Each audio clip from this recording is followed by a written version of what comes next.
Hello there, everybody, and welcome back to another episode of the All Around Growth Podcast. This is episode number 245 of the show, and today we will be reading from The Rudder of the Day. My name is Rob Kaiser, and I am your host. And like I said, welcome back. This is a show that provides insight and tools to building the life and homestead of your dreams. Today, like I said, we're going to look at Rudder of the Day, and this is a book that has provided much insight into my own life. And I consider it a very valuable tool, and it is also one of the reasons why I continually go back to it for conversation, or as a fodder for conversation, rather. Now, we recently worked our entire way through the book this morning, recently. And this morning, like I said, we recently started over from the beginning.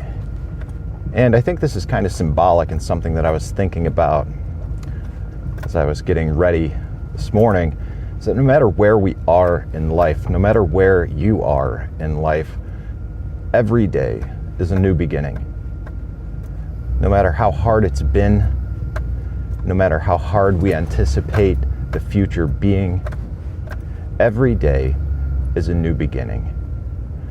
And with that, let's dive in and read from The Rudder of the Day. I think in the last episode we read the introduction of the book, so we'll get to the very first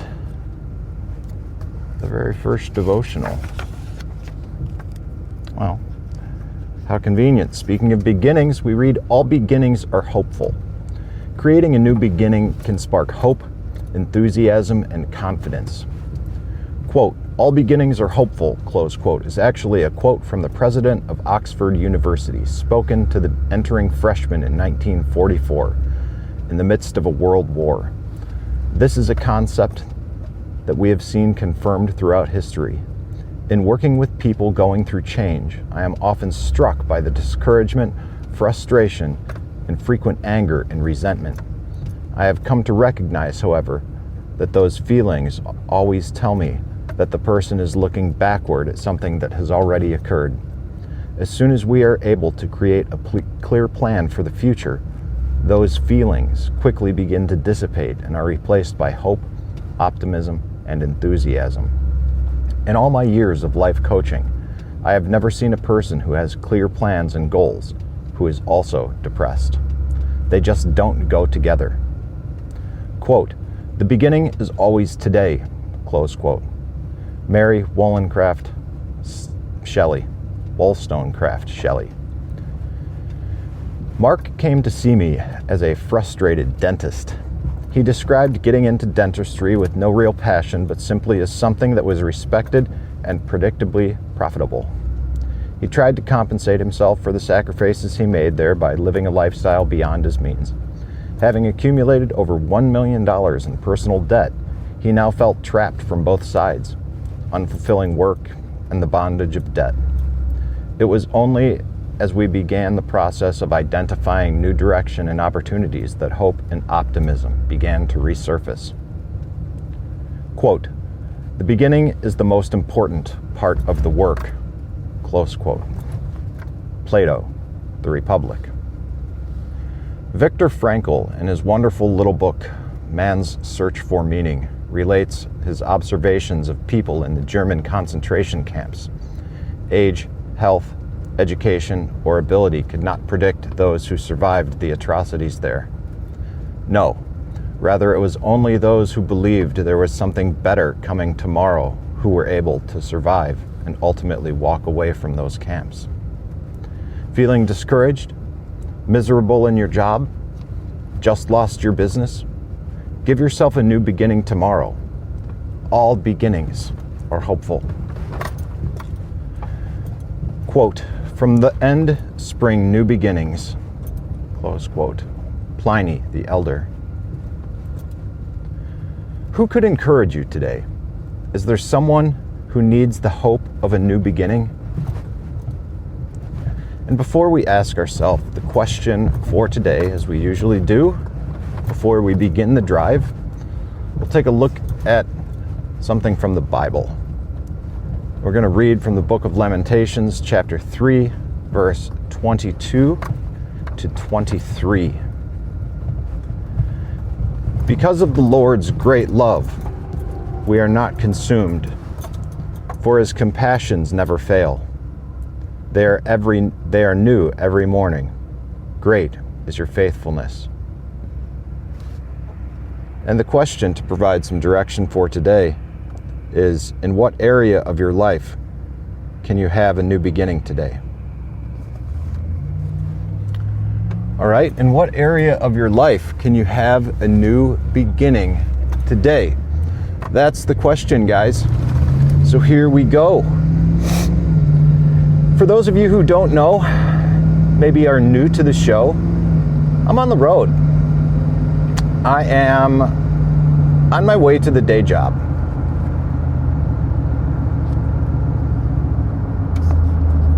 All beginnings are hopeful.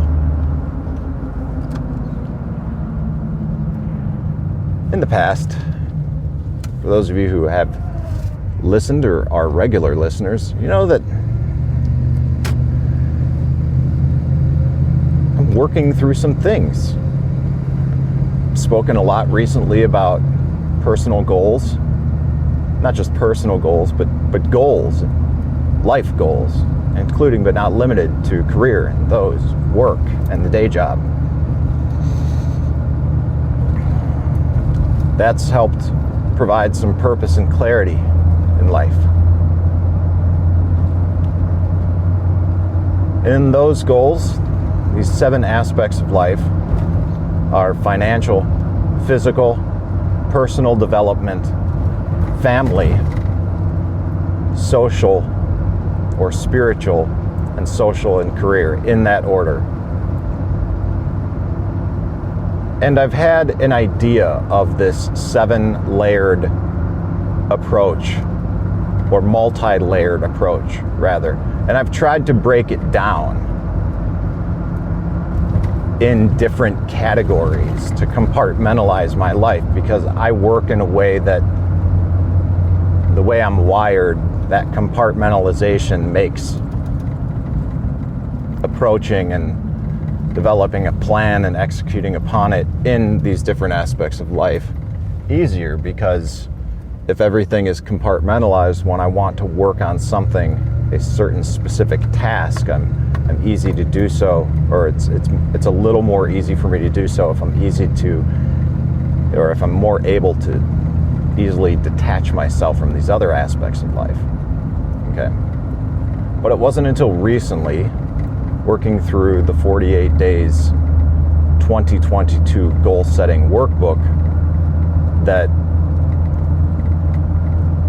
I began to combine certain aspects, eliminate certain aspects, and refine certain aspects of my life. And I really think that this has provided some additional clarity and insight, if you will, to gaining traction in my own life. And that's part of what this is all about, this show, insight and tools. This workbook is a tool. This book that I'm reading from, The Rudder of the Day, is a tool. It all provides insight into life so that we can plan accordingly, and not just plan based on our dreams, but act on those plans. Dream, plan, act. The first of those areas of life is financial. And guys, if you are not focused on your finance, I don't know what you're doing.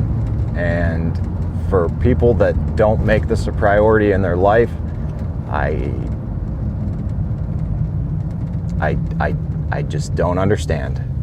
If you're swimming in debt and you've got no plan and effectively living paycheck to paycheck, and you listen to this show with regularity, more importantly, there are tools out there. My favorite tool of choice is Financial Peace University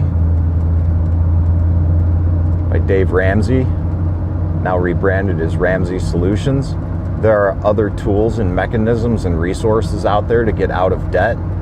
This is the one that has been the most effective for me, that's been tried and true and proven for millions of other people.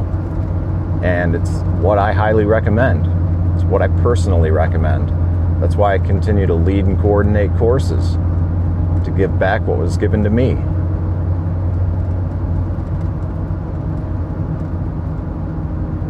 The most important part of that financial part is giving too.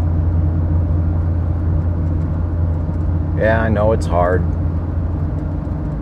but it is not until we give that we really understand what it means to receive. Once we've got that physical, or once we've got that financial component under wraps, at least if we are executing upon the plan that we've made, and especially once we reach our goals, once we reach debt freedom, everything begins to seem like less of an issue. I'm talking about freedom from debt, excluding your mortgage. And once we've reached financial, dare I say, freedom, but at least freedom from debt, I was able to begin thinking about my health and really acting upon it. Not just thinking about it. I've been thinking about it for years. And I finally got sick and tired of being sick and tired. I tried all sorts of diets, including but not limited to keto. But it wasn't until lifestyle changes began to become the new normal, if you will. It wasn't until I began to change everything about the way in which I ate food, the preparation of it, the actual acquisition of it.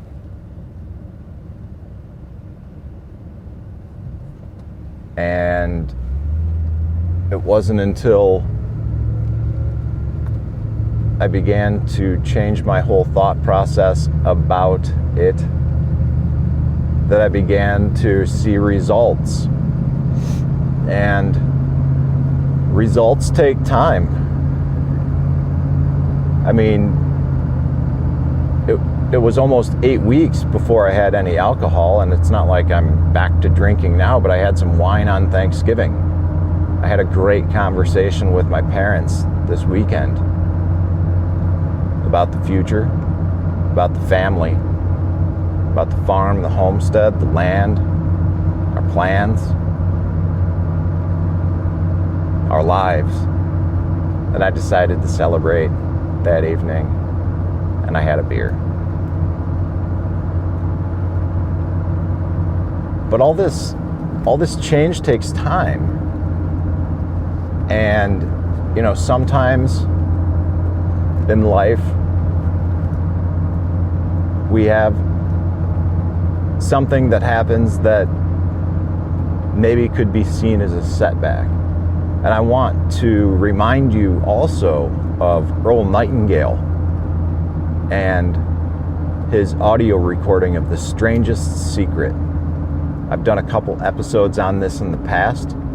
I will link to The Strangest Secret in the show notes as well. One of the things that he talks about is this repatterning of life and developing new habits, and how new habits take time. Now there's certain things that we can do, and he speaks of writing your goal on a card.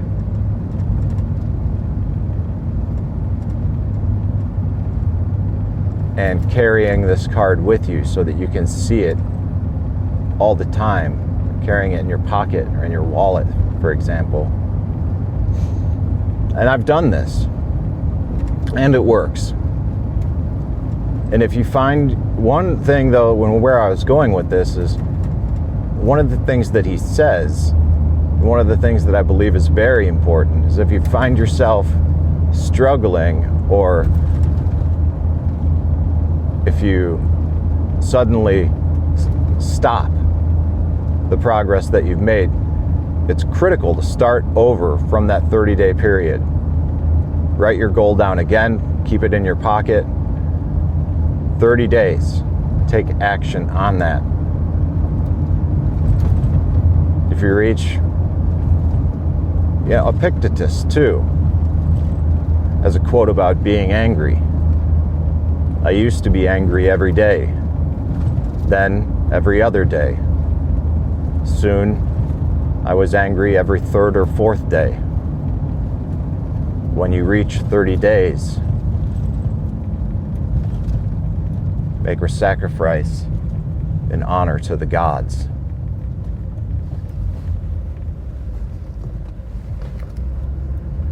So much of this resonates with me, and I used to be angry. I can reflect back, listen to past episodes of the show, think about how angry I was and why. But none of that's relevant. What's important is what we do. What's important is to remember that all beginnings are hopeful, and that from the end spring new beginnings. What's important to remember is that the beginning is the most important part of the work. And what's important to remember is that the beginning is always today. So guys, that's it for today's show. It's Monday, December 13th. I hope that this episode launches you into this week on a good start. If you listen to this in the mornings, I hope that this is part of your golden hour. The actual act and creation of the episodes, the podcast itself, is kind of part of my golden hour. Generally, by the time I'm up and at them in the mornings, I've been up for quite some time. But nevertheless, it's still early. This is the time when I am functioning at optimal capacity, and I'm feeling blessed to be able to share it with you. So if you like what you hear, check out the show notes, check out the links, join us in the community, t.me/allaroundgrowth, and spread the word on social media. Spread the word to a friend, with a family member, if you like what you hear. And the best way to get involved with us, like I said, is through Telegram group. We're very active there. We also have a Facebook page for the podcast, which is new. Check that out. Give it a like. All episodes are posted and easily shared from there. And there is also a community on Facebook as well, a Facebook group for All Around Growth. Although we are not overly active there, we're still there and giving some thought and consideration about how we are going to move forward in the future with regard to communities, social media, and all of that jazz, including but not limited to a website, which I promise is still in the works, but working kind of slow. All right, guys, we will catch you tomorrow. Thank you for tuning in today. Like I said, I hope it's a great one. I hope it's a great week. This is Rob Kaiser, and thank you.